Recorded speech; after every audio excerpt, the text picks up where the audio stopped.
So a couple things along the way. The handouts, in the back, they'll get here momentarily, and the attendance rosters. And probably this is a holiday period for the district, and so we may have fewer people for that reason this evening. But the collective wisdom of this group has been really quite capitally awesome. And so I'm just encouraged that with whom we've got, we'll continue to move forward with very thoughtful, fruitful, provocative, engaging conversations. I'm a little on the Saturday and I'm going to guide the district to facilitate the bag meetings. And my partner in this work is the Lucy Congo, Alonga. Tonight, she is recording and other instances I'm recording. So, we're together on a number of projects. And it would really be great if we went around the room and we told your name and your affiliation with the school board, school staff, a community organization, faith-based organization. That would be really, really great. Josh Barrett, City School Board. Hey there, how are you? Dylan Finley, I'm the intern at Assistant Member of the Dean's Office, and I'm also a student at Dominican University. Okay, great. Yes. I'm Samantha Hunt. I cover education issues for Assistant Member of the Dean's Office. Thank you. Pretty sure about that. I'm South Central resident proponent of education. Thank you.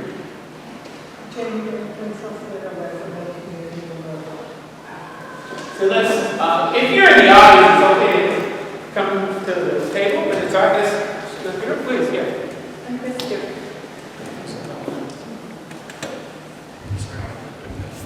I'm Chris Durbin, and I'm on the board of Arts Plus Bayside MLK Foundation. Marilyn Mackel, I'm on the board of the Marin City Community Development Corporation. Lisa Bennett, Sausalito resident and community organization Indivisible Sausalito. Ted St. Germain with WLC Architects.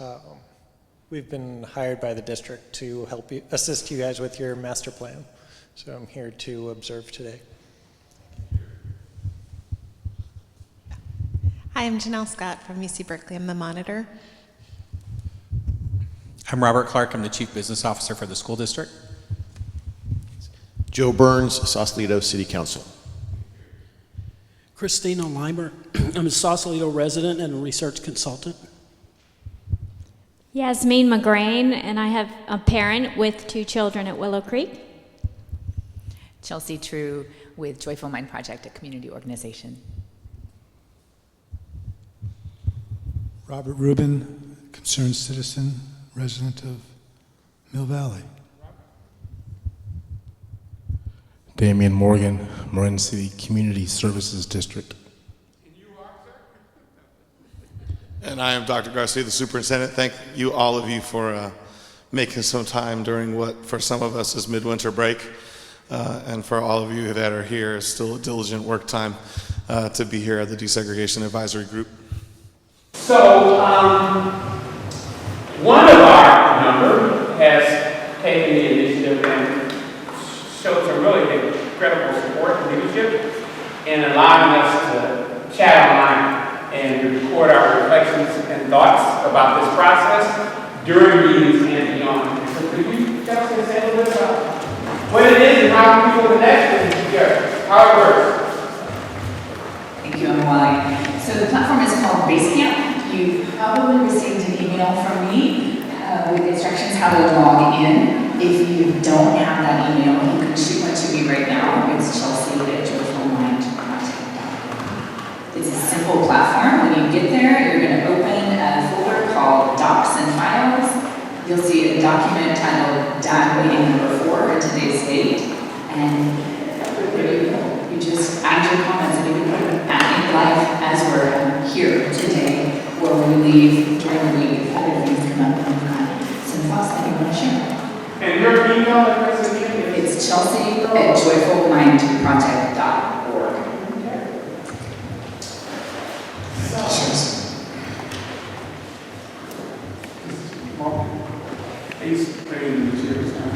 So, I've always felt in the role that I play with communities that in order to build community, you have to be community. So please turn to someone, your left, your right, front, or behind. Just give them a big smile, a handshake, welcome them to the meeting, a fist bump, an arm bump, a hug, a high five. This is the Rim City, South Toledo. We're the only ones of our type in the world. It is us. There's no place like this space in the world. Yes, and we all love it, value it, appreciate it. Yeah, just wanted to be all that over here.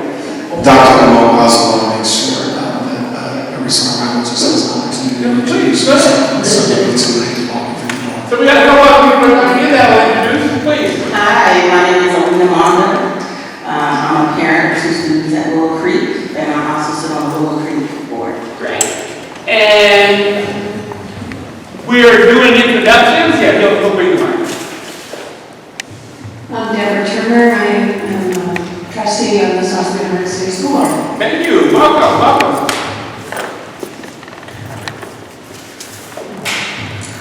Barbara Turner, I'm a tutor at Desegregation at MLK. Yes, we got it. Did you have any opening remarks So we have a number of new people today, and you're so very welcome to the meeting and to this dialogue.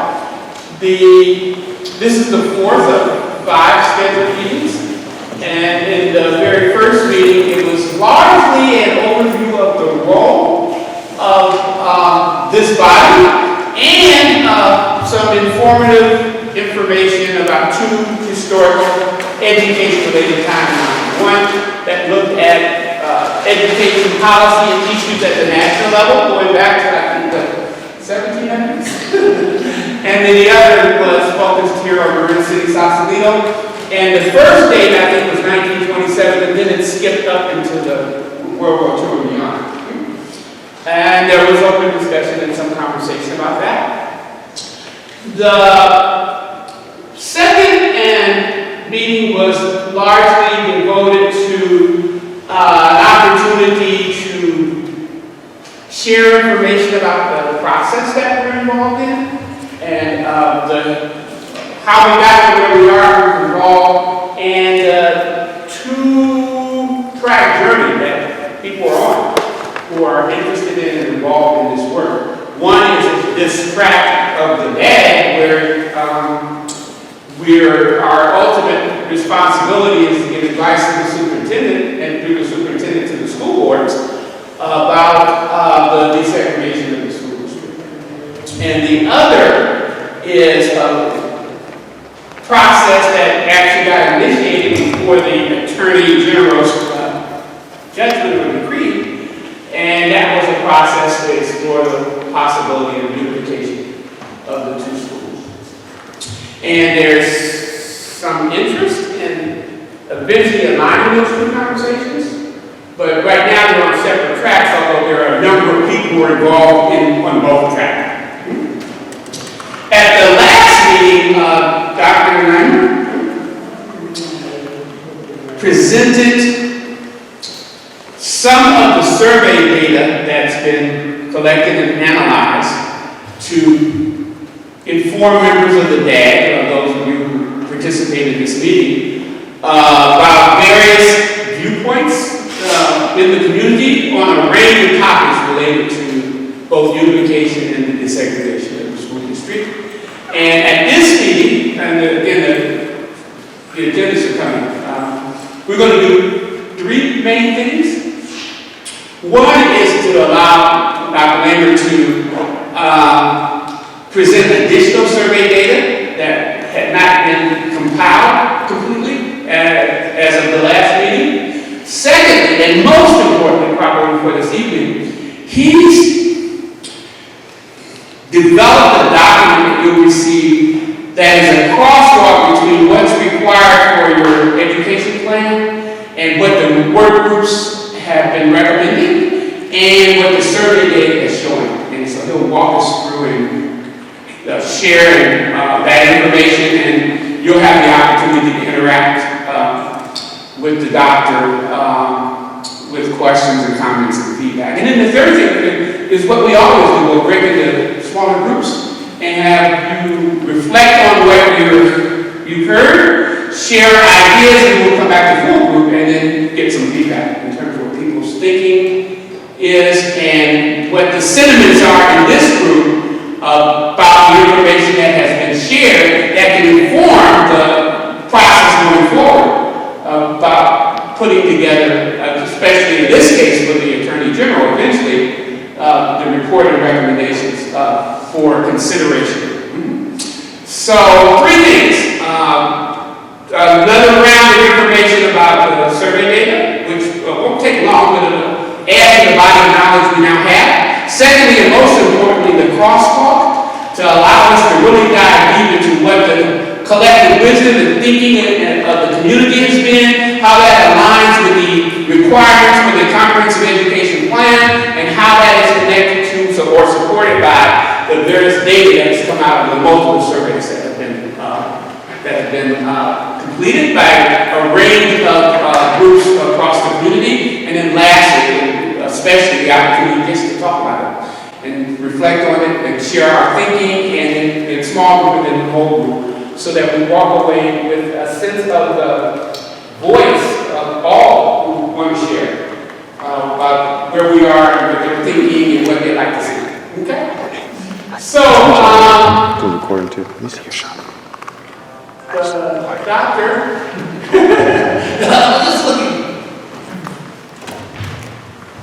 Dr. O'Malley might be useful for us to ground in our group agreements as well before we get started. Thank you so much. So in the second meeting, we had a process whereby I'm working in the whole group and then small groups, and then combined small groups, and then the whole group, we developed a set of group agreements for how we would participate in the meeting.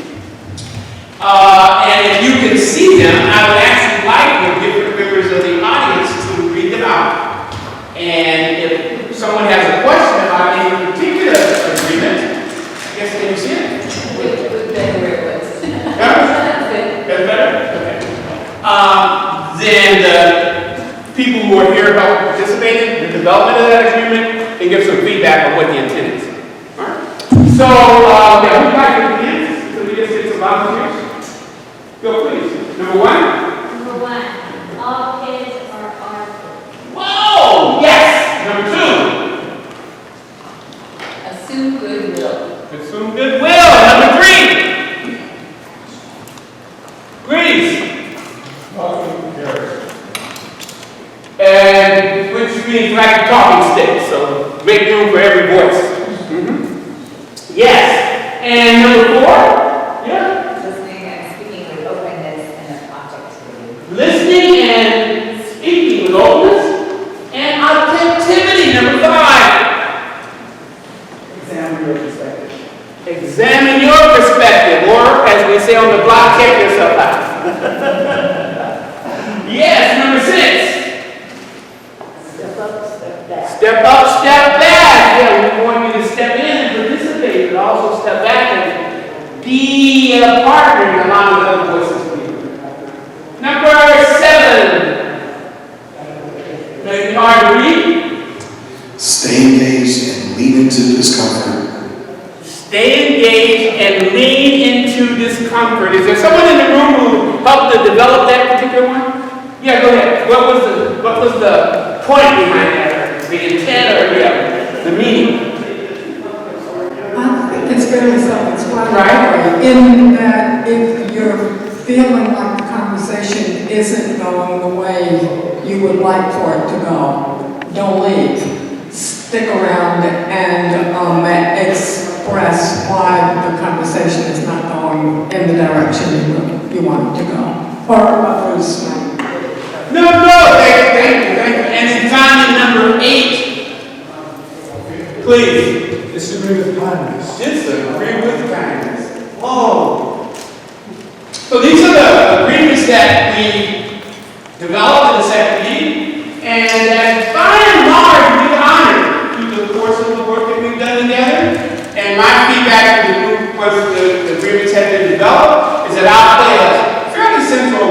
go in ensuring that what we do and how is consistent with these agreements, but I'm not alone. That when you're feeling that an agreement is not being honored through the process that we're engaged in, you'll lift it up and you'll address whatever that issue is in order to get us all back on the same page and working together in the same space. Okay? So, thank you. So the parent survey data, is that what we've been, Doctor? And just before we transition That's what we're going to do. to that, just want to also just ground everybody in the language from the judgment with the Attorney General about the Desegregation Advisory Group, what our purpose is, to provide comments to the district on education programs and related programs within the district and issues relating to racial segregation, to make recommendations to the district to reduce racial segregation and improve the district's education programs. We've already beat the twice a year until the term of the judgment, so thank you all for being here on a fourth meeting. And that we can contract with a qualified third-party expert or experts regarding the effect of racial segregation to facilitate and organize group meetings. Thank you, Dr. Omo, for all your work. The composition is that we shall invite representatives from the following categories: students, parents of students, public school administrators, teachers, community organizations, Marin County Office of Education, Marin Housing Authority, Marin Department of Health and Human Services, City of Sausalito, and the Marin City Community Services District. And that our activities shall include, but not necessarily be limited to, review and input relating to education programs, policies, procedures, practices, and any changes in our education program as required under the judgment. Review and input relating to student demographic data within the district. Review and input relating to the impact of education programs on student demographics, specifically with respect to race and ethnicity in education programs within the district. Review and input relating to feedback from the community regarding the education programs within the district. Review and input relating to health services, social services, and other supportive programs available to students within the district. Review and input relating to other activities and events within the district that may affect racial segregation within the district's education programs. Within 45 days of each meeting, the group shall publicize a written summary of the meeting, provide that summary to the monitor and to myself, and I will review the summary to identify potential improvements or modifications to district policies and practices and identify potential partnerships with other organizations. And so I made this little graphic here. Sorry if the text is a little small, but I also wanted to just kind of graphically represent what we put forward in words on the last slides, and to kind of illustrate the hope for blending the unification process with this process. So the unification work group reports and surveys that were created and given to parents, students, staff, and community are intended to be a representation of the community in the desegregation advisory process, but as many of you are here and embodied, not the only representation. The expert advisors are here to advise the district on the likely effects on racial segregation of the comprehensive educational plan and the input from this group. And this group itself, as you saw on all the other slides, comments on education and related programs on issues relating to racial segregation, and review input and recommendations for the education plan to reduce racial segregation and improve education programs in the district. And then you see at the level there of superintendent and monitor, my job is really to synthesize all of this amazing input that everybody's providing into that comprehensive education plan. And the monitor's role is to review and recommend around things in the plan to ensure compliance with the judgment. The AG has a role of objecting or submitting comments or questions about this plan, and the Board of Trustees has the role of approving or denying the comprehensive education plan. So I just wanted to offer that to everybody as another point of clarification. And now I will turn it over to Dr. Limer. Dr. Limer, before you begin, let me just do a process point. If you don't materials for the things that are going to be reviewed. They're out on the table here. You can get them. As a matter of fact, we have to raise your hand on that. And then secondly, I'm putting on each table an attendance roster. And if you see your name, then just check the date. If you don't see your name, write your name on page 2. And you'll be added to the master roster by the next meeting.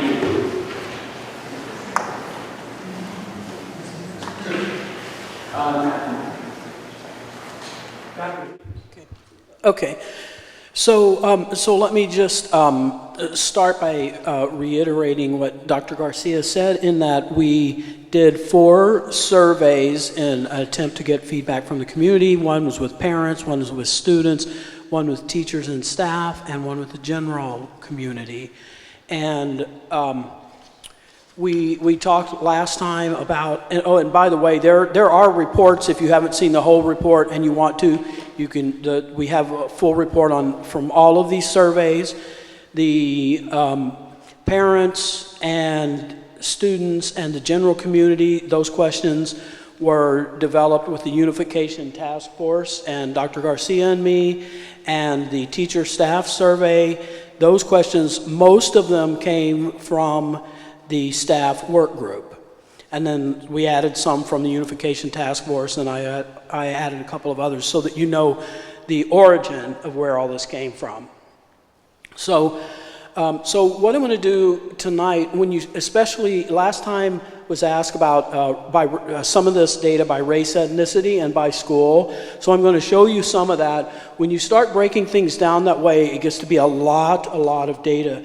So what I hope I'm going to do tonight, my intention is to share with you the results from the parent survey, and also weave in a few places, things from that we went over before, so you kind of start to get the picture and have the context for things and can kind of put it all together.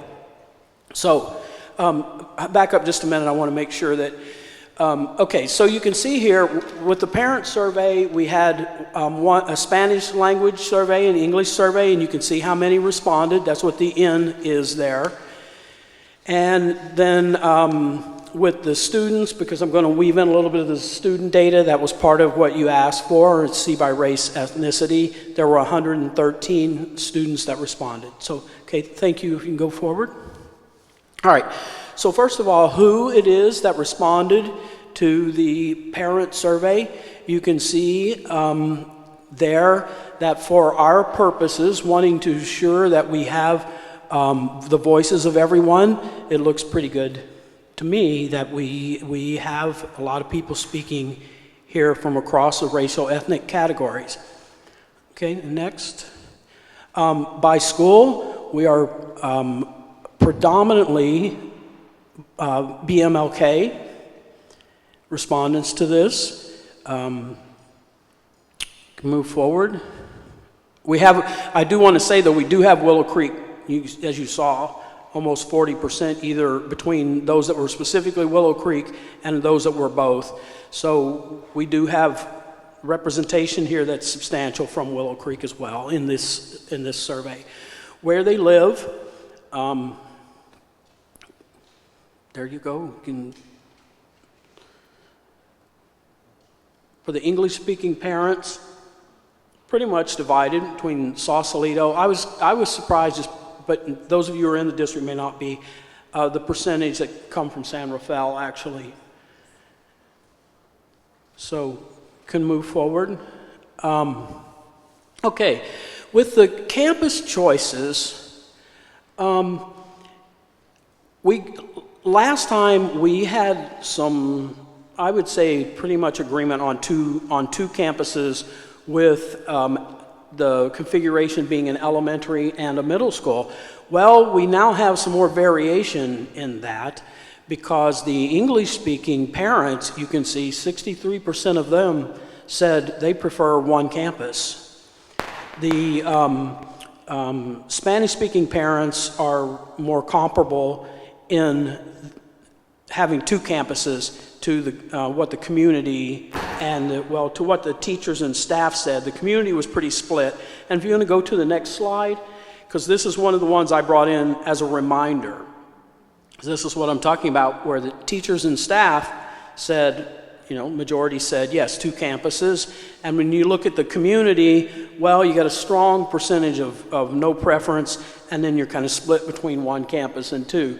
So it's reasonable to say, teachers and staff, and so sure, 2 campuses, but now we have some difference in agreement between the parents. So if you go to the next slide, 1 campus, by and large, Bayside MLK, if we have 1 campus. Okay, and then if you go to 2 campuses, the next slide, what you see is parents who said they were 2 campuses. The English-speaking parents, most of them said the elementary and middle school model, but they differed on where the elementary school should be. Okay, so then when you go to, this is what I said earlier, I interjected this teachers and staff community slide to remind you that this is what they said. The majority would say elementary at Willow Creek and middle at Bayside MLK. We go to the next slide. See that the Spanish-speaking parents who said, yes, I prefer 2 campuses, they preferred the pre-K through 1st grade and 2nd through 8th grade configuration and at Bayside. And I also put the number in there to help you see this was 4 people. Because ultimately, some of you will have to decide where things are going to be. But so there's some differences in what the parents think. Okay? So now, getting to school, this is overall, and this is overall from the English-speaking is the first graph, and the Spanish-speaking is the second graph. And you can see that by and large, most students get to school by car. But you also see a pretty good percentage of them, particularly among the English-speaking parents, where their children walk to school.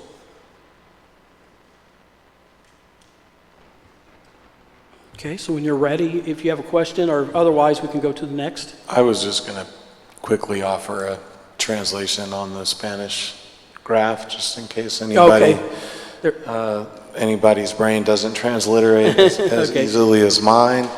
The 10 Spanish-speaking responses, 0% said they bike to school.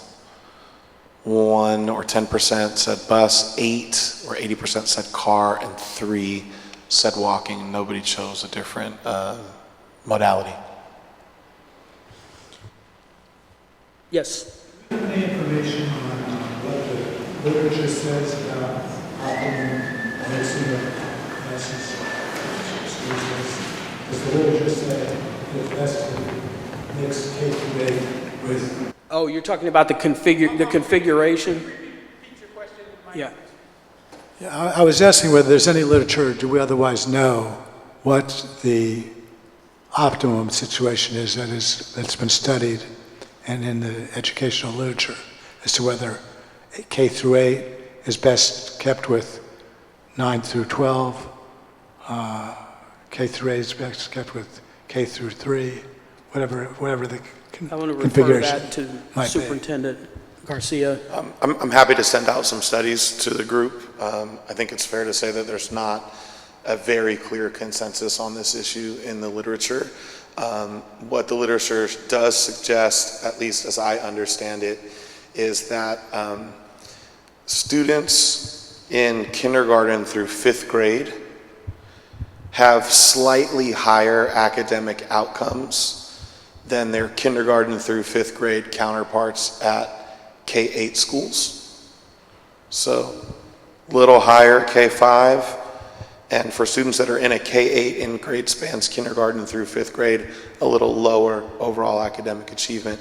Now, that result is flipped significantly in the area of mathematics for the grades of 6 through 8 at K-8 schools versus standalone 6th through 8th grade middle schools. So students score about 30% higher overall academic achievement-wise in only the subject of math in 6th through 8th grade when they attend a K-8 school over students that attend a standalone traditional 6th through 8th grade middle school. All the other subjects, the research is pretty inconclusive.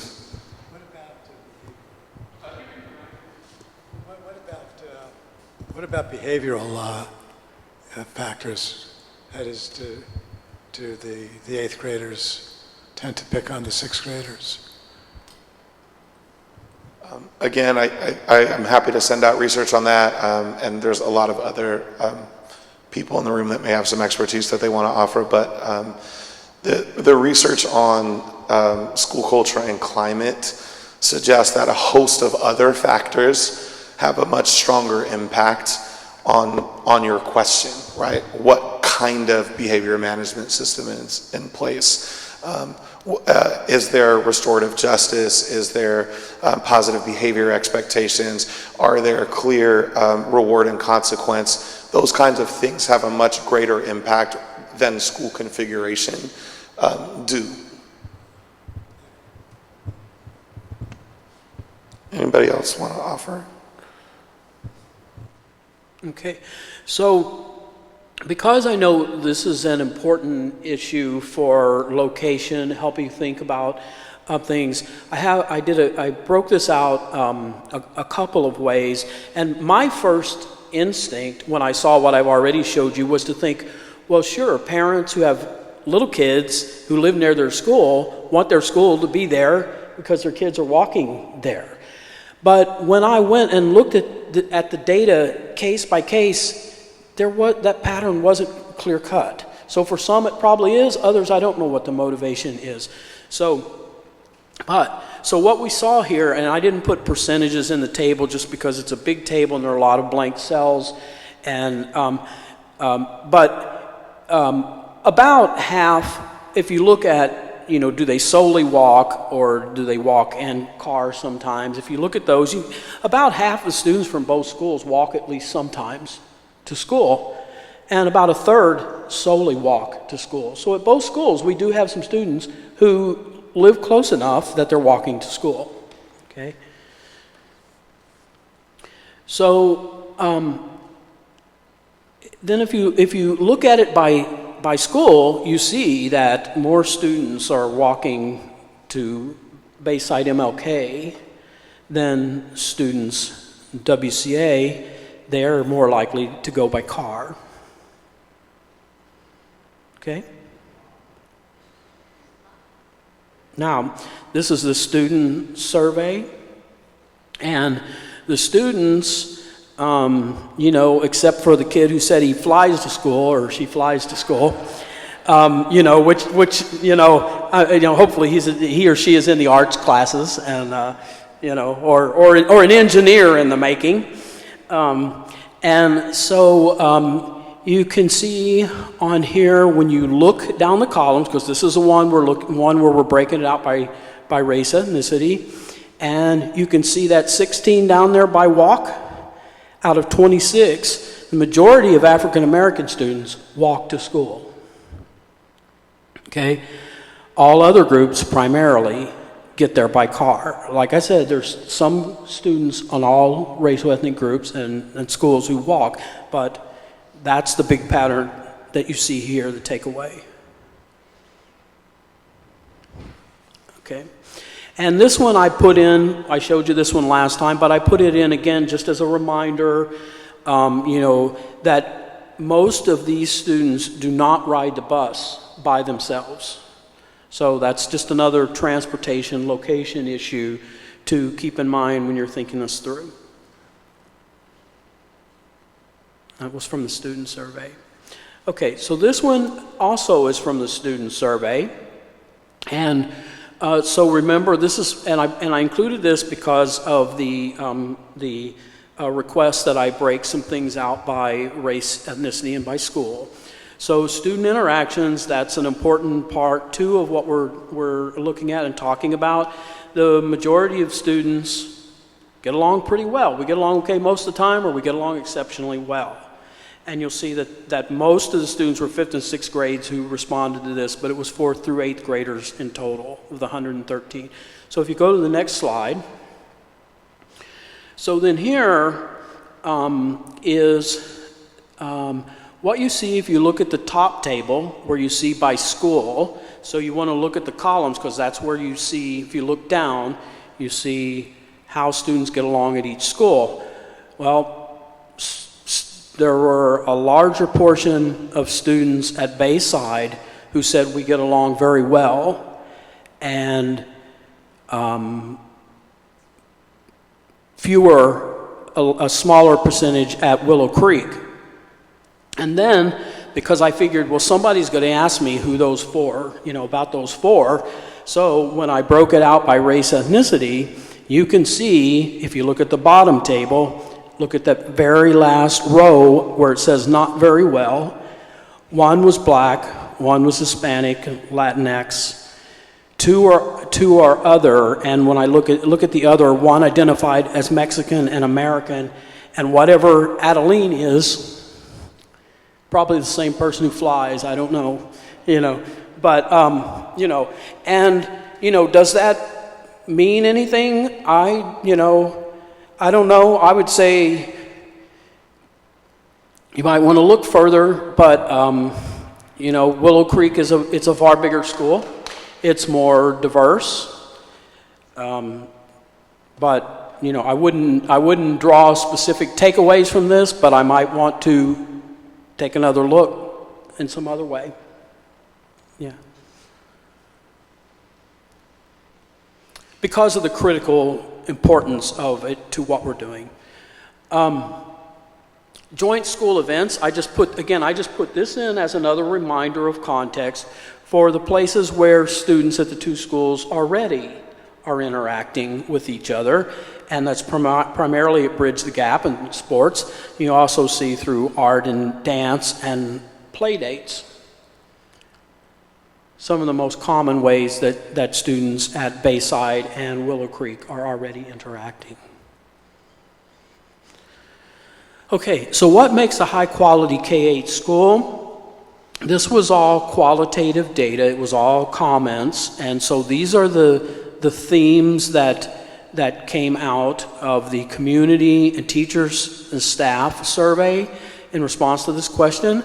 And when I looked at the parents, I didn't really see anything that I would say would fall outside of these categories, but the one thing I did add in was equity, and I put it with diversity, but equity in a lot of ways. And I think probably if I went back and looked at the teachers, staff, and community, I would probably see enough of that there, I think, to justify it, which is why I put that, added that in. Okay? And then how unification is going. Basically participation, we've gotten participation from all of these groups, about half, the least being Spanish-speaking parents, but probably reasonable participation. Okay, so the next. Now, how is unification going? I showed you some of these last time, so it's the two in the middle that you have not seen, the parents. And so overall, it's a little less than average in terms of the process and in your voice being heard.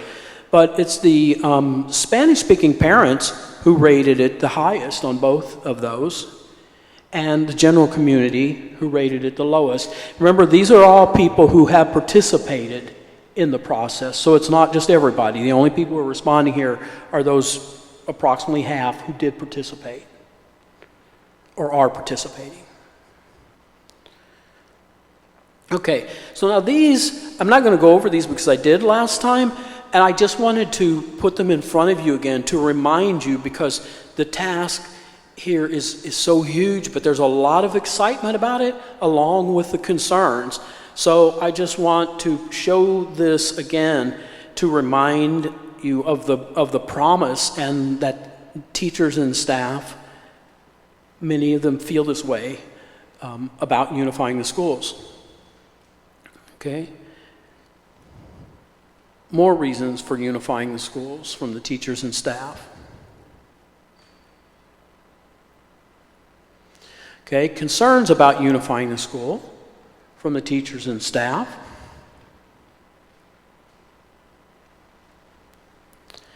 And then this is from the general community about what else the general community wants the boards, plural, to be aware of.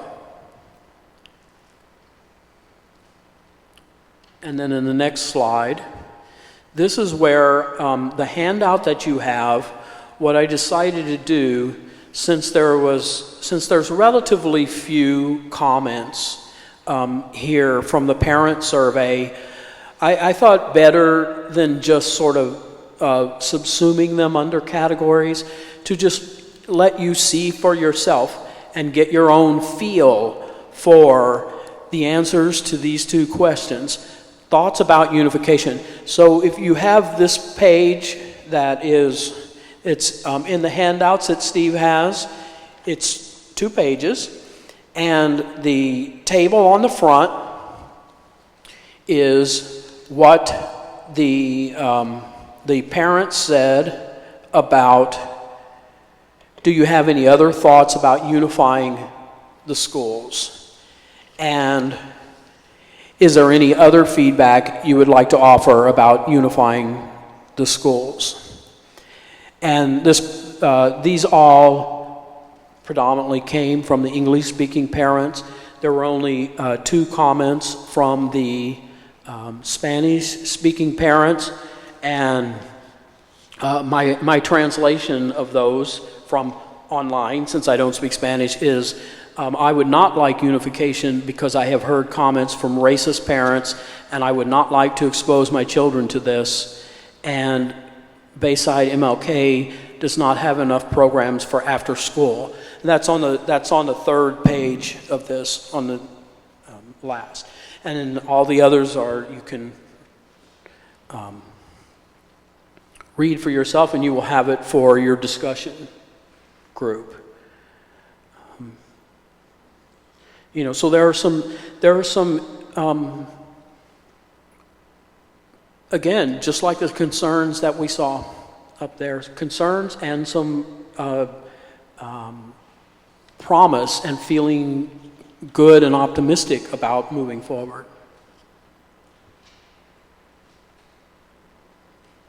That's it? Yeah.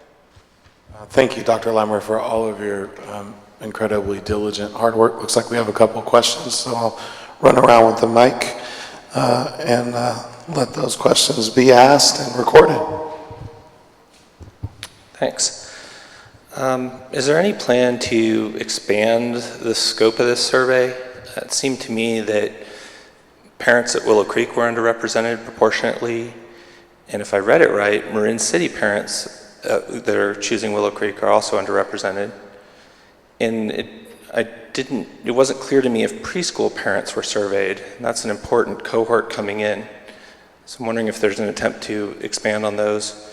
I have a couple more questions. Do you want them all at once or one at a time? Well, I did not do the administration itself, so Dr. Garcia will have to talk about where it went and if there are any other plans going forward. There certainly are plans to keep the survey window open. I know that surveys went out. As has been the case with this process, our African American parent cohort has a tendency to have a low response rate to digital surveys. And so we went to hand-printed surveys and knocking on doors and getting people to try to fill them out that way, and then that requires hand uploading. And so the survey window certainly isn't closed, and I think that we can continue to check and update and look I don't know, Alina, if you want to make a comment at all about where we are in the process. You probably have actually a better idea than I do about what's happening at Willow Creek. Sure.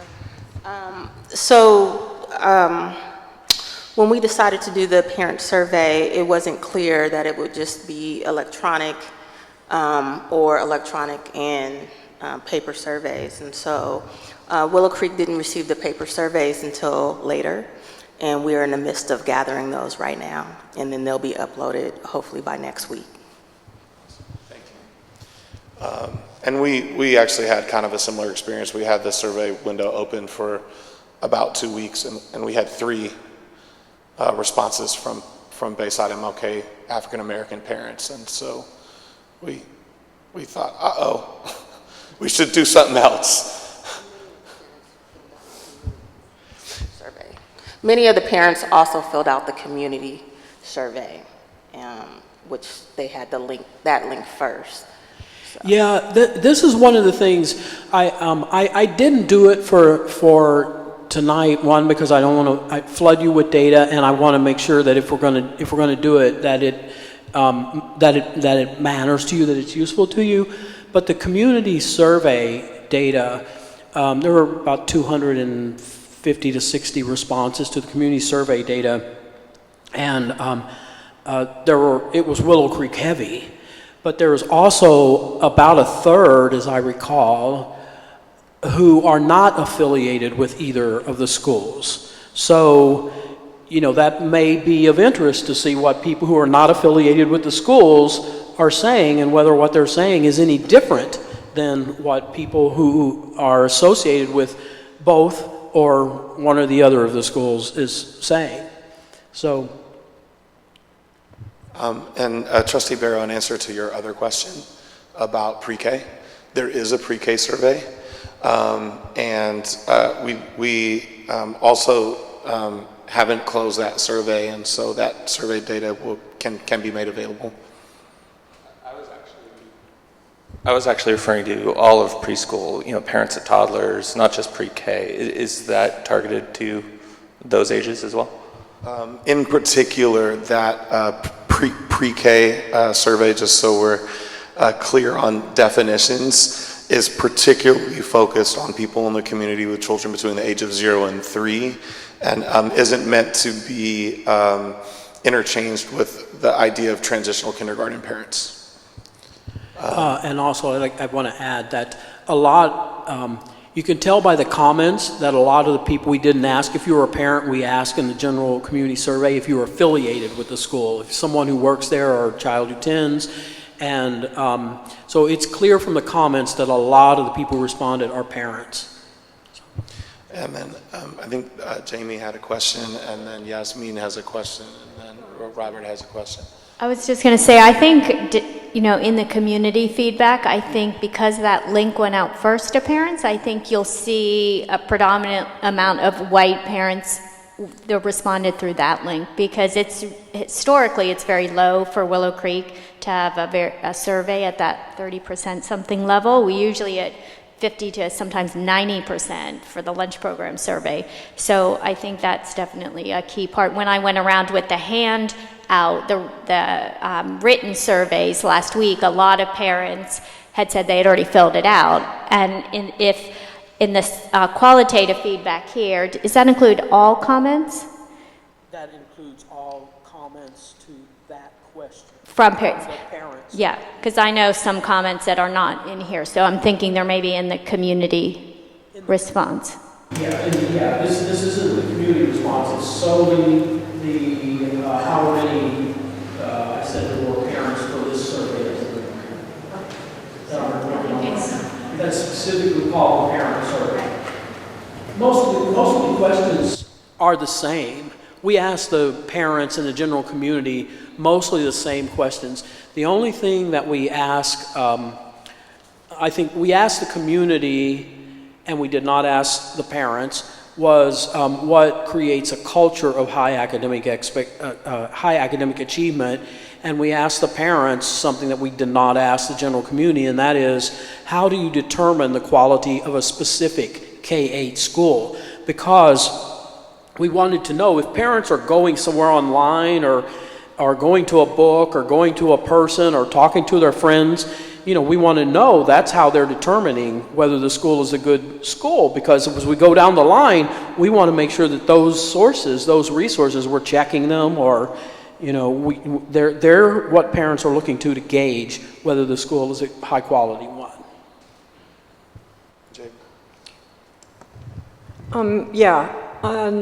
I wanted to just flag under concerns about the unification process, since I think that most of the people, especially in this room, are committed to finding a successful route to unification, that we pay particular attention to the concerns that were expressed, and if your comments elaborate a little bit, if the comments that you receive elaborate on concerns with the district, Willow Creek concerns and fears, that if at some point we can address those, can bring those concerns to the fore and explore them so that we move in a direction that is satisfying everyone's needs.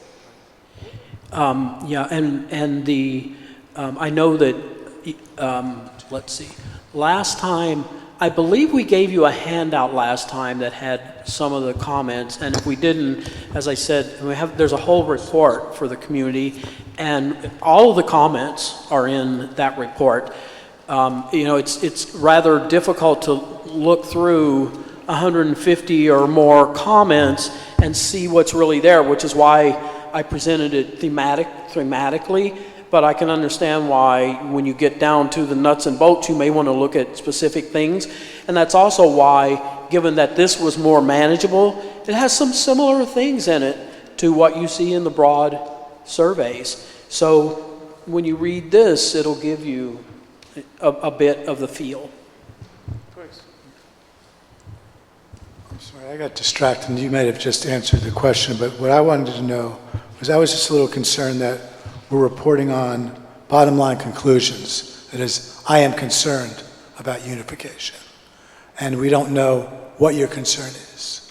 And if this body is charged with informing the community and being in touch with the community as to what their concerns are, we need to know what they are, not just whether they are concerned, but in fact, why are they concerned? Well, we do know what they are. I mean, you can look at this set of comments right here, and you can tell that you just what passed around. No, this one. Go ahead. Yeah, this is the comments right here from the parents that have currently responded, so you can see what their concerns are. And didn't I give something like that last time? I believe I gave a handout last time that had some specifics in it also. But from if I can, what we continue to ask is what other kinds of data would you like to have? And we may not always be able to provide it, but if we know what it is, we can pursue it. And what's being asked now, given I think it was 4 sub-bullets on that slide about concerns, if we could, there were 4 main bullets. If we could get comments about each of those 4 main bullets in an isolated format, then that will allow some thinking and planning and activity to go on to begin to address those concerns, because we understand them in real time, not as general themes. So the request is basically to try to pull together the comments related to each of the 4 concerns that are listed on that slide. Is that a fair? Can we back up, please? Can we back up the slide for a minute so I can make, just want to make certain about what you're asking me to do. Back it up. You're talking about the concern slide, right? Yes, please. Sorry. Right. That one, this one? Nope. This one, this is what you're asking, and what you're saying is you would like a list of all the comments that relate to concerns about the unification process. And you would like a list of all the comments that are Willow Creek concerns and fears. That's what you're asking? I'm going to give it back to the initial questioner. Because let me Okay, because let me just say one thing, is that there's almost nothing in here that you have not heard if you have been to any of these meetings. So, you know, while I'm happy to do that, if it's wanted, it's a lot. So just be careful what you ask for. No, and I certainly don't want to be imposing those kind of burdens if it's not going to engender helpful information. But I mean, this is concerns about unification process. I mean, at the end of this process, I don't know whether or not I've met those concerns about unification process, because I don't know what they are. And so I'm just saying that if we're going to, I mean, we're going to have to go before a court and have the court satisfied that what we've done is consistent with what the court ordered. And in order to do that, we need to know what those factors are. What are the concerns and fears? What are the concerns about the CSD? Well, most of the concerns about the unification process itself are the process issues. I mean, people said things like, I don't know, like things starting late. Some people felt it's disorganized. You can see that you know, that the ratings of was their voice heard or how did the process work were a little less than average. So that's mostly talking about the process. I don't know necessarily if the process itself, how critical that is, other than if we had a few people sitting around the table making some decisions all on their own, how critical that is in our going forward and making recommendations. But you can, you know, that's up to you to decide. Like I said, I can put that together. So, and I appreciate your feedback. There's some without regard to the burden of doing this or the cost, that decision has to be made in another way at another point. But there is some, it seems to me, real validity to the request, and probably validity is not the right word, but certainly some utility to the request that the sub-bullets for each of these topics be compiled in one place so that we're all working from the same point baseline. We're all working from the same information set, as opposed to each one of us having to go through the data and pull that together. Whether and how you can do it is another point, but the request, if I understand it, then we want the request to be clear. Yes. Let me bring the mic to you. Could you? When I was looking at the data, and just for legitimacy speaking, when you're talking about 500 children or families, however many, the 15% that answered the question, and when you talk about legitimacy, that's not there.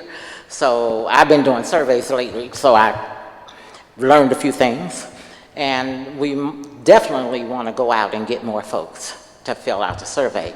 30% generally seems successful, but in we've only gotten 15%. But in a situation like this, you want to shoot for much higher numbers. So when you're talking about doing surveys and you're talking about hard to reach populations, sometimes you have to go beyond what you normally do to get the information. So I would suggest to our superintendent that we really look at having folks go out and do door-to-door surveys because this information is so critical. And I'd like to have whatever information you have, I'd love to have it so I can know. This doesn't mean too much, it doesn't mean anything to me up there. So I would really like to have the information. So let me, thank you, Terry. Thank you very much. So just one other process point, and it's the nature of the process. And so in March, something's got to be produced in the form of a written document that will be reviewed by, if I'm correct, the Attorney General on this track. And at that point of submission, I can guarantee you, every one of us will feel that we don't have enough information and wish we had more to make a more informed decision. But the target date forces us to make the best judgment that we can make on the information that we have. So the notion of continuing to collect data in more user-friendly and direct ways, and compiling that data and using that data post-submission to the Attorney General in terms of whatever the activities are going forward just makes sense. So I'm hoping that people don't see this as a static process, but as a dynamic one, and that any questions that you have or suggestions that you have around data collection and sets and analysis, we want to hear that, and we want to, where the resources allow, make that information available to the community so that we are making the most informed decisions we can at the point in time we are. But the absence of, it's just fairly common in a process like this to feel that you don't have quite enough information, and that's true. But this is the information we have at this point, and we will continue to collect, compile, disseminate, dialogue about, analyze, assess, and utilize information that we collect on an ongoing basis. So let me just say that we're going to print out the handout that I provided last time of thematic results, so that, because what I gave last time when I presented this slide was a handout that has basically a paragraph about like this of each one of these points that were pulled from the comments. So they were intended, like you typically do with qualitative research, to pull some representative comments. So it's not the list of every comment that fits, but it's to show you the kinds of things that fall under that. So I'll show you that when we get those. So we're going to hear this question, and then there's another whole set of information that we would like for him to present. That's the crosswalk between the plan requirements, the work group activity and reports and recommendations, and the survey data that we have to date. But yeah.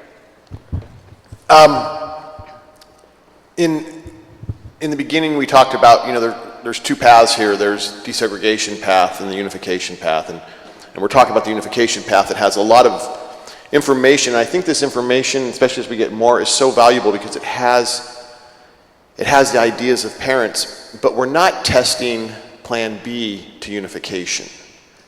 And I don't know if there is a plan B. I have not heard anybody ever discuss a plan B. Is there anything other than unification to a path to desegregation of the district? And would those questions be asked of parents on what that might look like? Would that information be where is the plan B that we have to come up with in March? Well, it's really based on all the discussions that we're having here in this group. So the plan B has been generated by discussions and feedback, and it's ongoing. And I think it's important to for us to consider that whatever it is that we need to produce in March is still very much a rough draft, right? The Attorney General has 60 days to ask and answer questions. We will have a follow-up meeting here to go through that and revise and edit, and we may need to respond to questions that the Attorney General asks. And so I don't want people to, I want to invite us all and encourage us all to consider that whatever comes out of this is really an initial draft in March, and that there's still time to review it over a 30, 60-day period even. And if we need to follow up with other surveys and do other things, we should have a small amount of time to do that. So the question was around a plan B. And just a couple things. And I only wear a process hat. So what has distinguished this process is the broad community participation, primarily through the work group process, to generate a set of ideas for what the schooling should look like in Sausalito and in Marin City.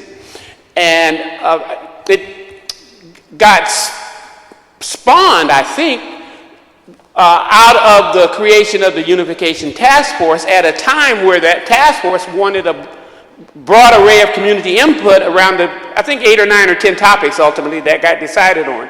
And so we're only working on the track that is examining and responding to and reflecting on the feedback and recommendations that have come out of the community dialogue process. And what goes forward, what will go forward to the Attorney General, please, I want to make sure I'm correct here, will be ultimately the superintendent and then the board's decisions about the recommendations that the various task force have created. So and if for some reason that is not acceptable at any decision point, then one will have to go back to the drawing board and then through another process and pathway generate other options for the community and the decision makers to consider. So I think that where we are is more a journey that's being taken to review and reflect on dialogue that's come out of the work group process, and it's not an A and a B. Yeah. That may not be helpful, but I mean that's where we are. And it looked like Trustee Barrow had another question, but to your point, the next set of slides hopefully will move us to the beginning of what you just termed a Plan B. Please. I don't want a Plan B. I just want something to test Plan A against. Thank you. What I heard is actually we have a lot of parent data. It's just in the community survey.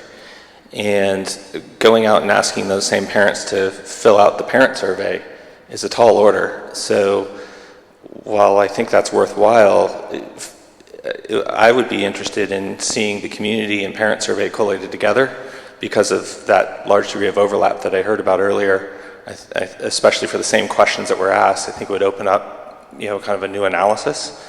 And I know it wouldn't be perfect, but it's probably more perfect than anything we have right now. With the caveat about the duplication. Yeah. Well, yeah.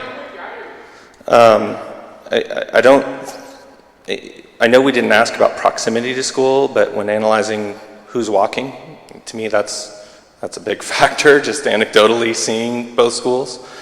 I'm not sure it was a coincidence that the campus location preference correlated very nicely with the turnout by city.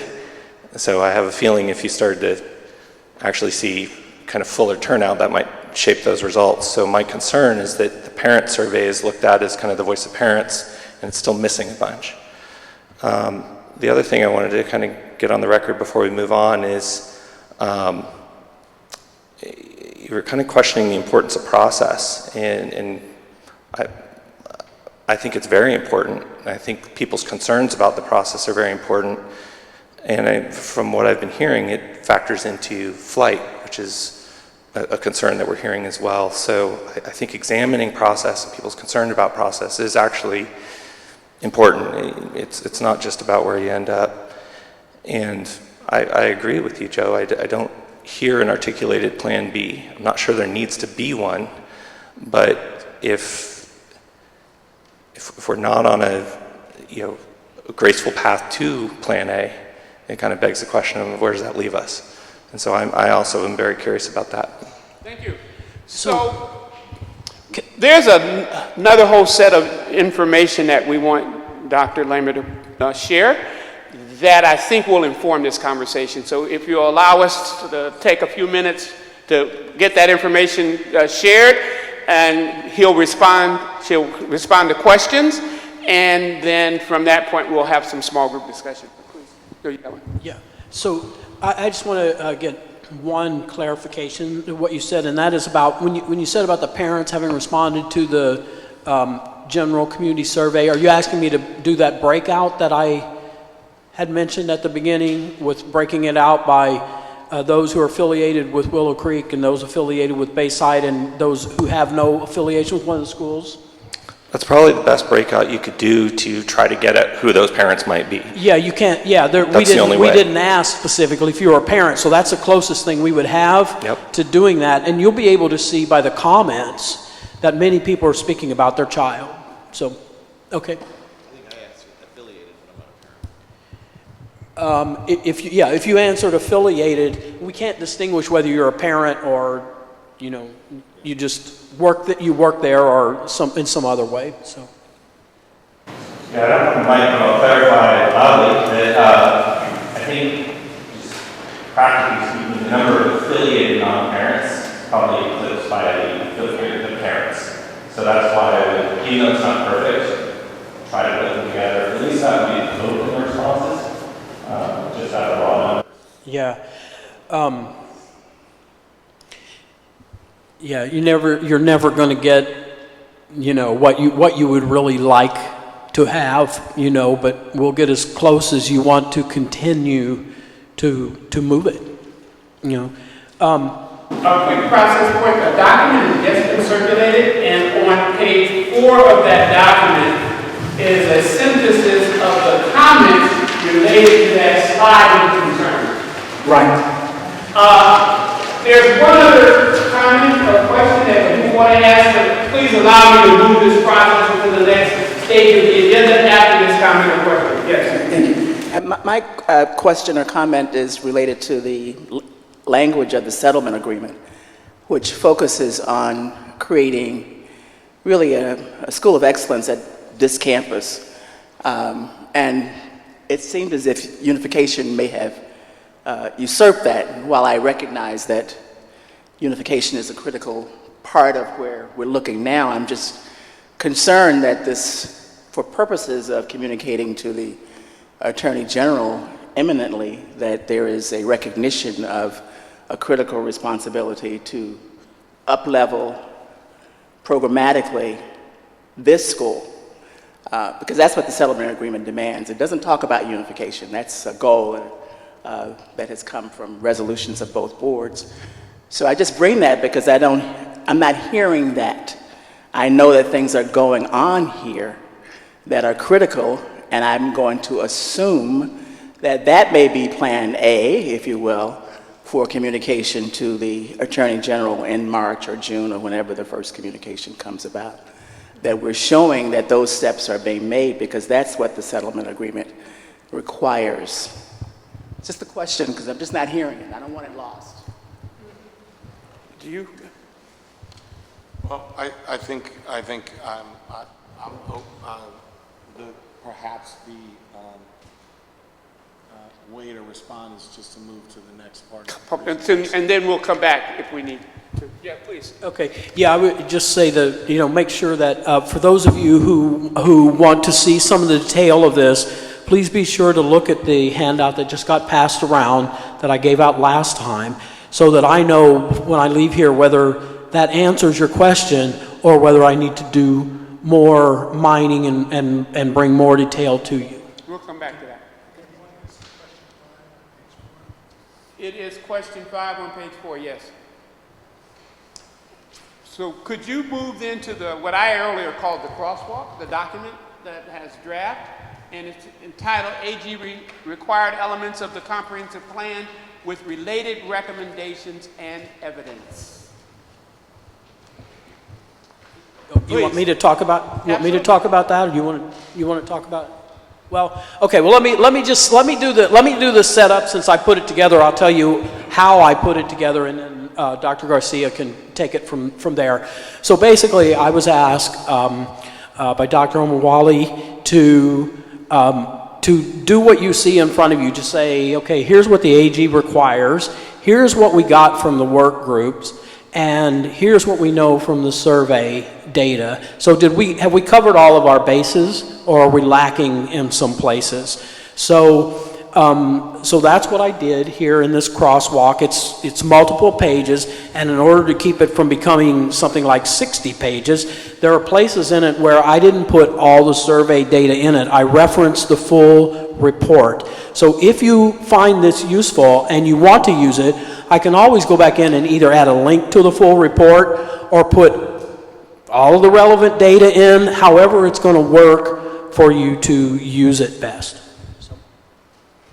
Thank you. I think from just anecdotally what I'm hearing around the room, I think it would be useful to probably link the data in there. I don't think there's a need to make 100-page document, but if people really want to drill down to the raw data behind what some of the summaries are, I think we want to make that available for anybody who has that level of interest. And so what I want to invite us to do with the rest of the time that we have today, and what I've done here as just a quick example, and to the calls in the room for,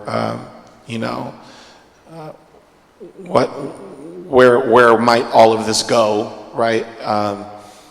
Is looking at what we have as work group recommendations and what we have as related survey data, and then what the requirements of the plan is. And that, I think, can offer and suggest a direction towards what that plan might look like. I have made a commitment for the unification process to deeply inform the comprehensive education plan, and even if they're not today the same plan, I still believe all the work that the community put in and all the data that we've gathered is the direction from which to build that plan, that draft of that plan that's due in a couple weeks. And so what I did was I just took a quick moment to highlight some of the themes that are in the crosswalk, right? And so the comprehensive plan requires that we have a program and a curriculum designed to attract students from throughout the district of all backgrounds. And so what you see highlighted here is what might make up elements of that kind of a program and curriculum, right?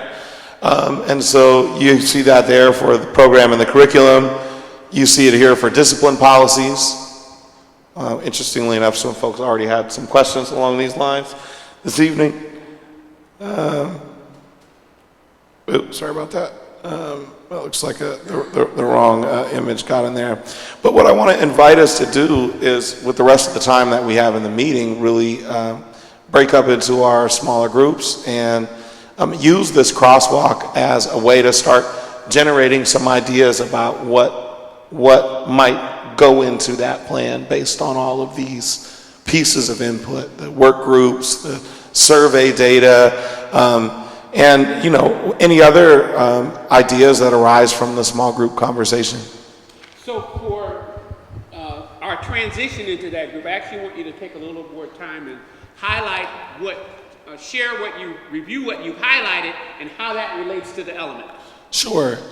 So the work group, the curriculum work group, and you can actually see Dr. Leimer did a very diligent effort to kind of cite which work group the recommendation came from. So you'll see recommendations from curriculum, from staffing, from culture and climate, that have something to do with program and curriculum, right? So top tier academics, project-based education, arts integration.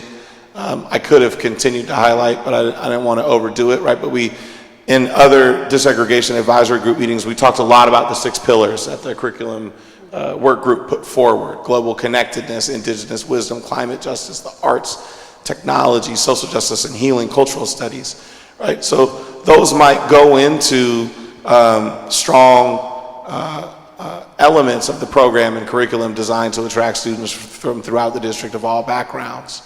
A diverse group of teachers and staff is also a very strong recommendation from the staffing and culture and climate work group.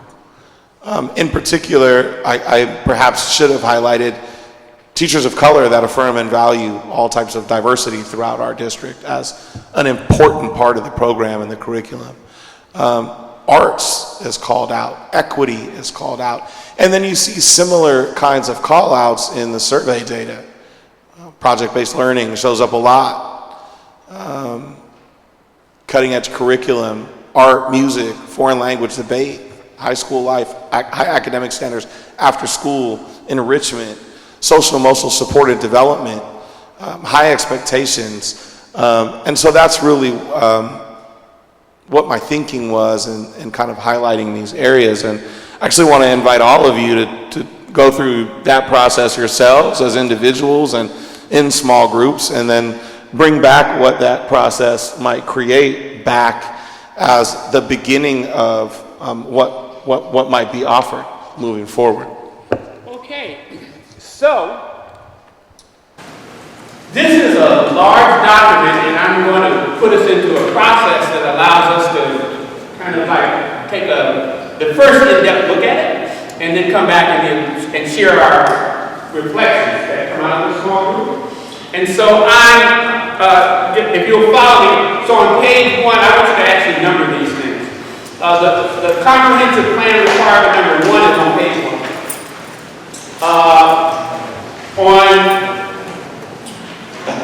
Put a 2 by on page 3, the first requirement, incorporate 3 by the next one, and so on page 3 you'll have numbers 2, 3, and 4. Everybody see it? I want to number all the requirements, and I'm going to put you into groups, and each group will get a set of the requirements, so that you don't have to get through the whole document. Everybody see where we're heading? And as you're here, you can look at the rest of the document and get feedback when we come back to the next meeting. But to launch that conversation, so 2, 3, and 4 are on page 3. On page 4 is 5, long-term funding. At the bottom of page 4, you have 6, which is long-term teacher retention, and the language that goes to the next page. On page 5, that would be 5, 6, 7, right? Long-term program leadership. You have everything? Just bear with me, this is the simplest way to do this. Then on page 6, it'd be 8. Then on page, on page 8, we get 9 and 10, right? I think 8 and 9. 8 and 9, I'm sorry, I apologize. And then on page 9, we get 10, 11, and 12.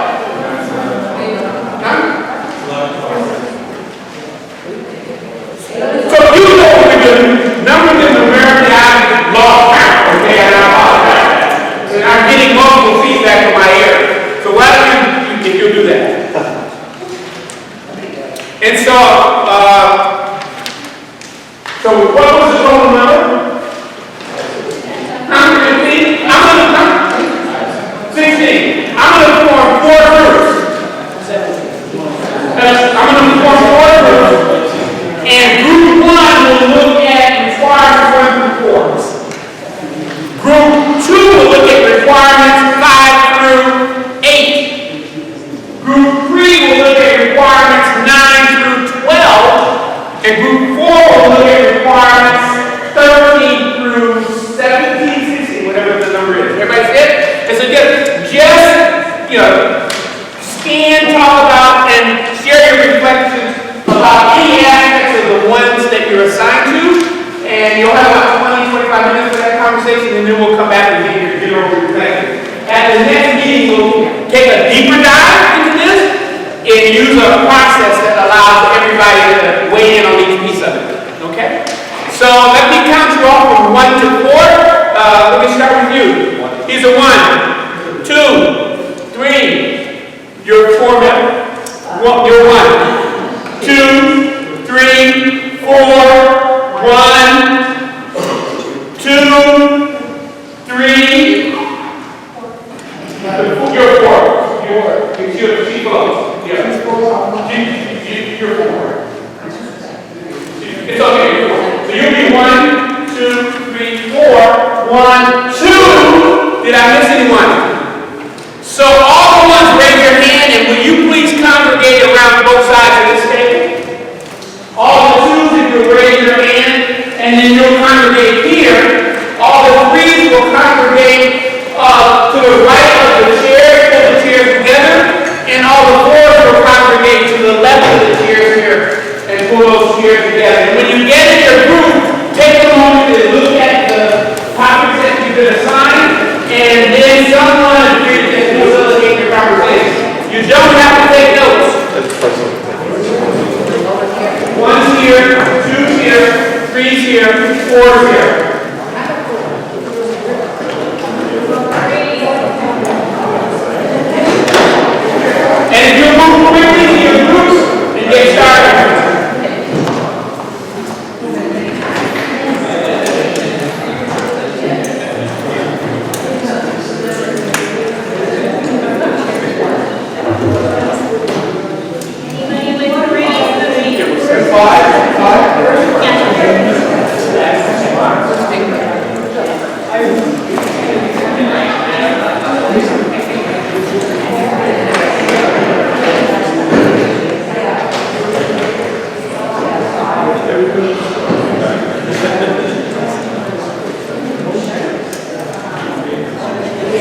The bottom line is that you were highlighting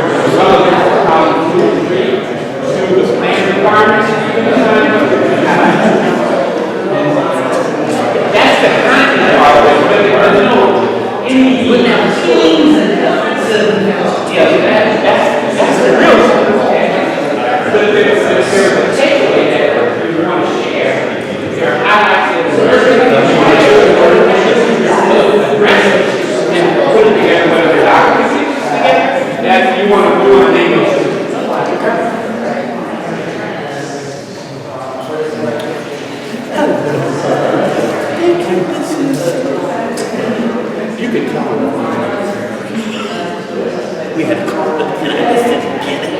He was saying, well, you know, it's going to be this, and I said, no, so I said, well, do what you do. Now I there's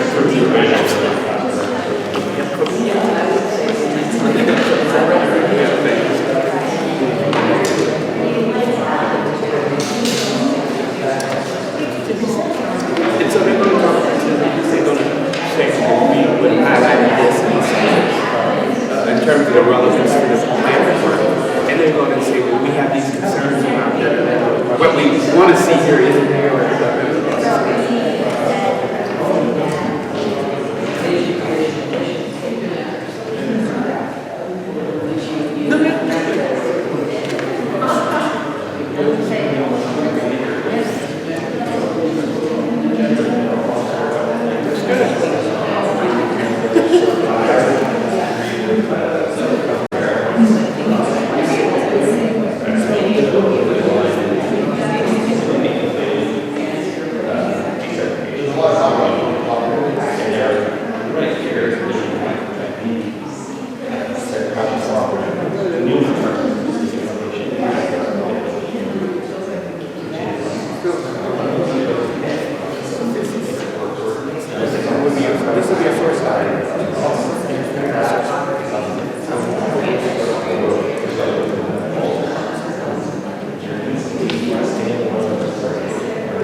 Yes.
If you need more time, raise your hand. A couple minutes.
I think our first observation was that element 1 had a lot of good pieces in it, but it also referenced unification throughout, as did some of the other elements. And so given that this may or may not coincide with that timeline, the thought was maybe to decouple.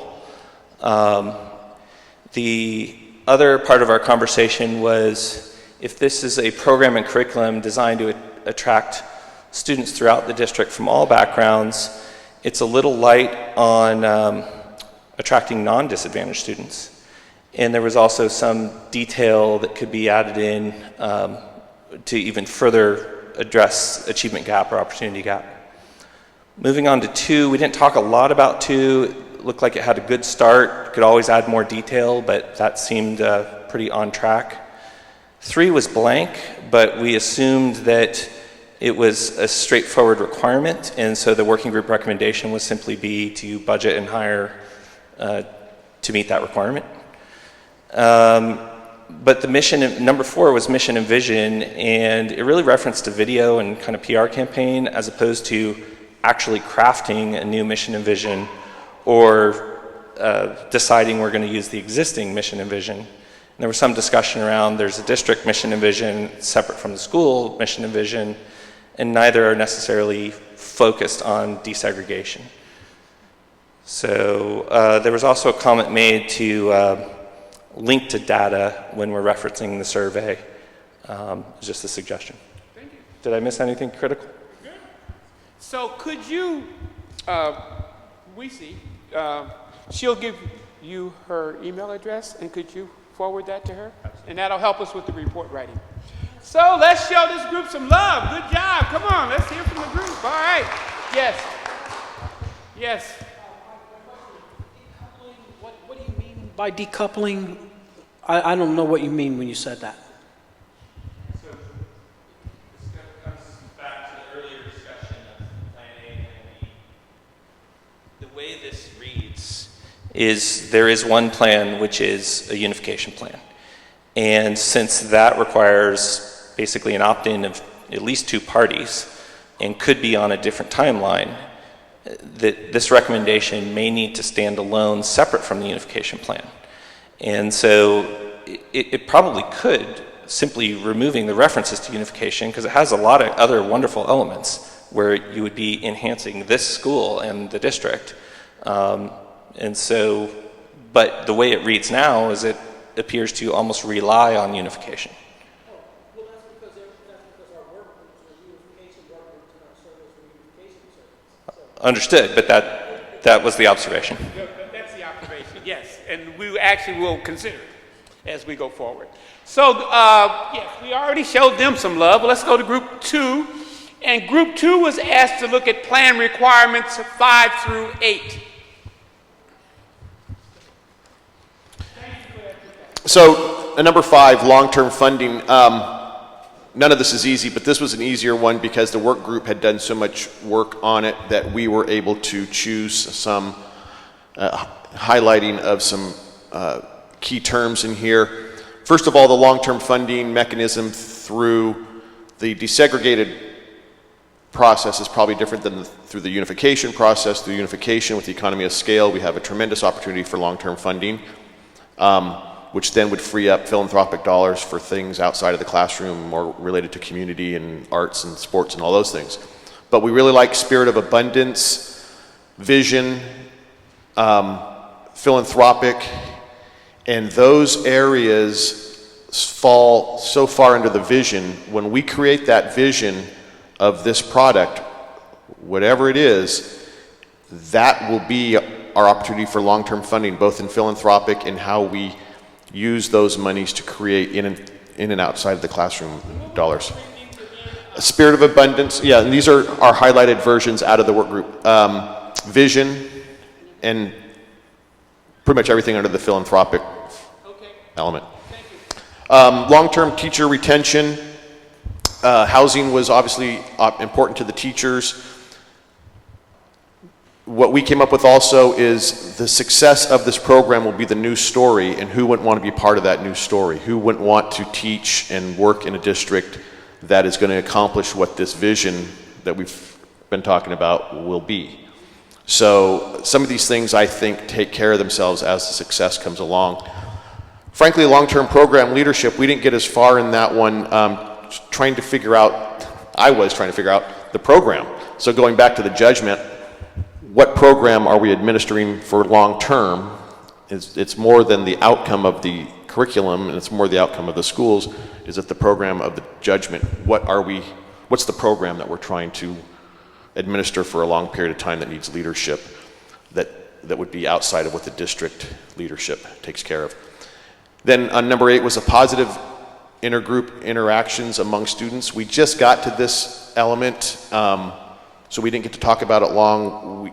We obviously there was a lot of information on the survey that I thought was really some of the most interesting information, but we didn't get to talk about it as a group, so we really don't have a consensus of what that meant to us, but the survey seemed to have information that I think we'd all agree, if we can expand on that and figure out what within those schools brings that intergroup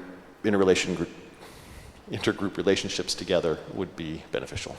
And this is the one on intergroup interactions? Yes. Okay, thank you.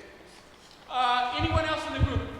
Any other ideas or issues you want to highlight from your discussion? Well, then let's show them some love. All right, good job, good job. Okay. So this is group 3. And group 3 was asked to look at plan requirements from number 9 through 12.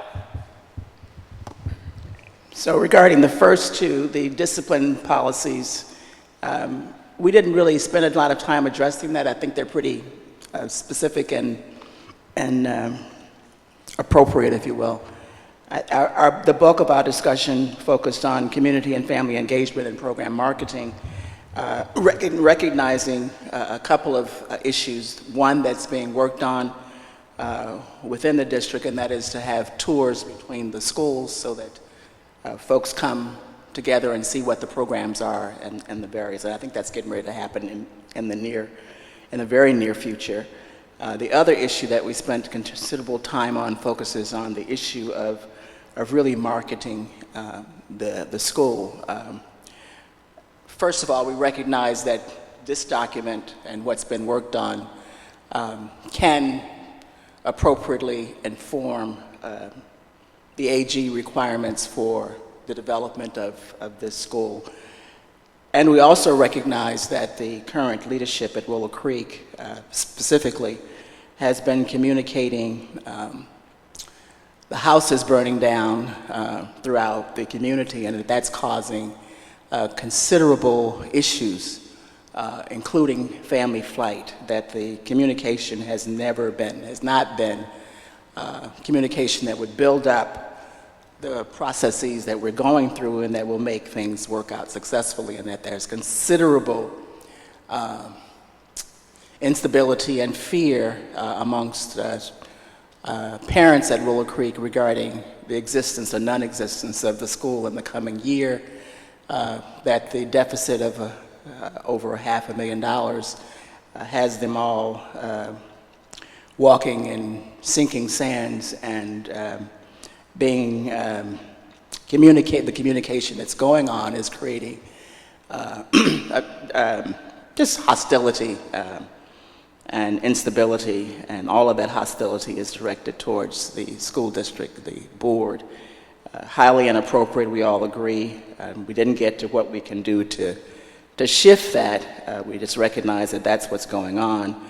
A suggestion that came out is that was a question, and it's a question that probably should be addressed immediately, and that's whether or not the Willow Creek Board has applied for the multiple billions of dollars that's available to charter schools, not available to other schools, only available to charter schools, from the Broad Foundation, from the Walton Foundation, from Betsy DeVos' Foundation, and whether that's been done, when, where, and why not, if not, and that they get on board to do that, because some of the programs that they're concerned about losing are programs that don't even exist here at this school. So it's a real complex mix of issues that really needs to be resolved, and that can only be resolved by the leadership. Is there anyone else in this group that wants to, yeah? And I might suggest that while we can all do better at especially leadership and how we communicate positive messages and build up unification, we also need to have a sometimes realize that there are needs, and the needs of Willow Creek and the funding issue. And so any information to help close that funding gap district-wide, like thoughts you had about funding from charter school groups, whatever that can happen is really important right now, because the marketing to parents is that there is a need and we don't know what our child is going to have next year. So we're trying to retain people into this new great unified school that is a reality we all need to own. And I also think the marketing and the efforts between board to board, the leadership that's going on that basically is dysfunctional, that someone needs to come in, a moderator, someone needs to come in with creative solutions to address that, because that's just driving more people out of the district. And that's something that all of us are not, there's a handful of people on those boards here, but that's pretty much out of most of our control. So something at that level needs to happen so that we can all get to this unified school together, which I think is the goal of the majority of people. Thank you so much. Can we show them some love? All right, thank you. Very, very helpful.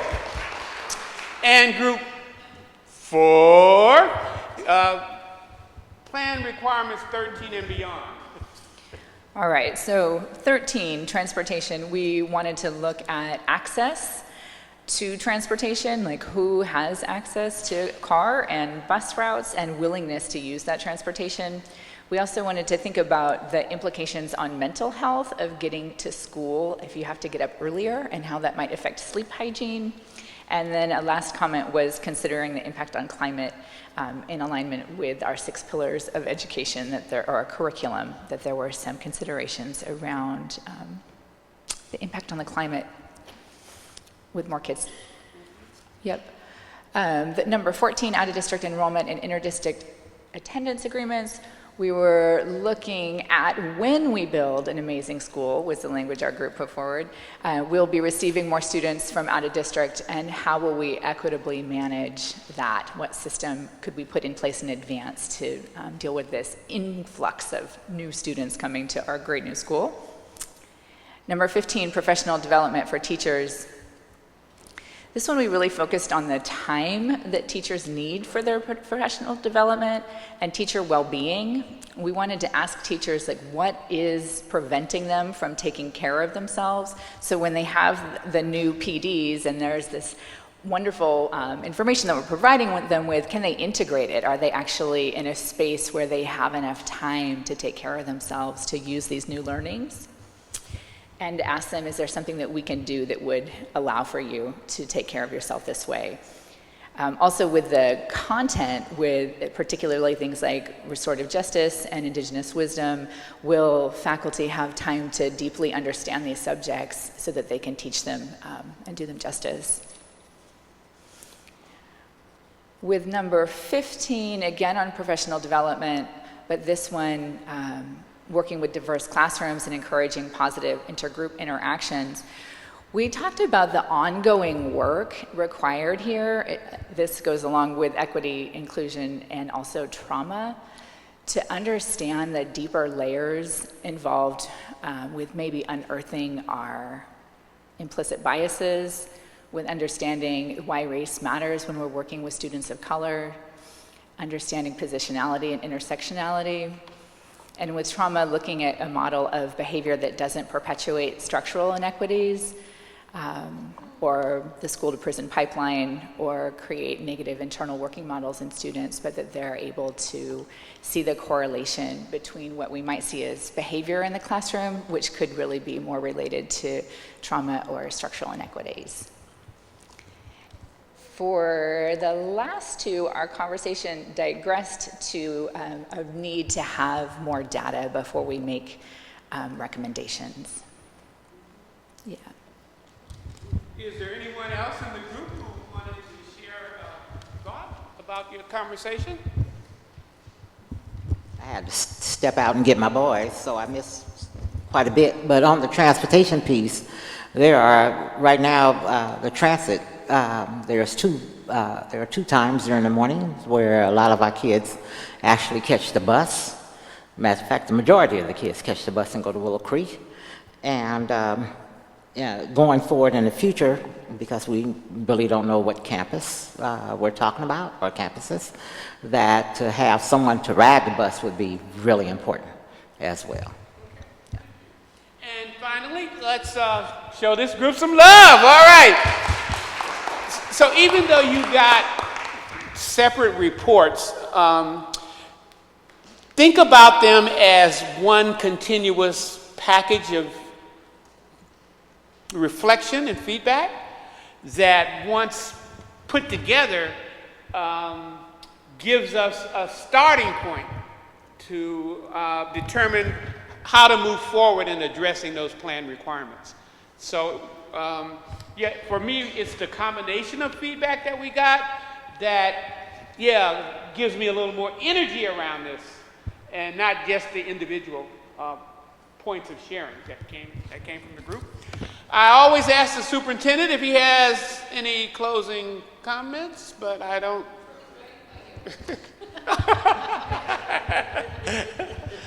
I just want to reiterate my deep gratitude for everyone's engagement and input and thoughts, and for surfacing really critically important questions and points to reflect on, and possible extra action steps to make this a better process, a process that delivers on not only what the Attorney General requires, but also what the community aspires towards. And so I know it's late, and I know for a lot of people it's vacation, and so I won't take up more of your airtime than that. But thank you all for coming, and I hope that everybody that's in the room today will be here 2 weeks from now.